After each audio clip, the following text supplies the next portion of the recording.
তো hey guys, আজকে হচ্ছে 5 নম্বর রোজা। আর বাইরে কত রোদ দেখেছো গাইস, এই রোদের মধ্যে আমি যাচ্ছি ঘুরতে। তো ফাইনালি বাইরে চলে আসলাম, আর এখানে গাড়ি দাঁড়িয়ে ছিল, তো সোহানিও চলে আসলো। তো সোহানি গাড়িতে উঠে আমাকে এরকম করে জিভ দেখাচ্ছিল, তো আমি ফাইনালি গাড়ির গেটটাকে খুলে গাড়িতে ঢুকে পড়লাম। তো গাইস, আমি আজকে গাড়িতে ঘুরতে যাবো না, সোহানিরা মামার বাড়ি যাবে আর আমি যাবো আবিরের সঙ্গে ঘুরতে। তো ওই দেখো, আবির ছাগলটাকে চাপা দিয়ে দিতে বেঁচে গেল, দিয়ে ফাইনালি পৌঁছে গেল আমাদের বাড়ির সামনে।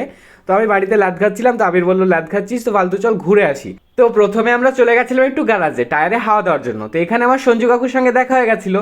তো কোথায় ঘুরতে যাবো সেটা কোনো ঠিক হয়নি গাইজ, তো গাড়িতে ওঠার পরে সেটা ঠিক হবে। তো বাইকে ঘুরতে ঘুরতে ঠিক হলো। তো আমরা চলে গেছিলাম একটু আমতলা। তো আমতলাতে এখানে ঘোরাঘুরি করছিলাম, আমার রিলেশনশিপ স্ট্যাটাসের ব্যাপারে কথা হচ্ছিল, আমাদের রিলেশন অনেক বেশি মাইন্ড ব্লোয়িং, তো তাই জন্য।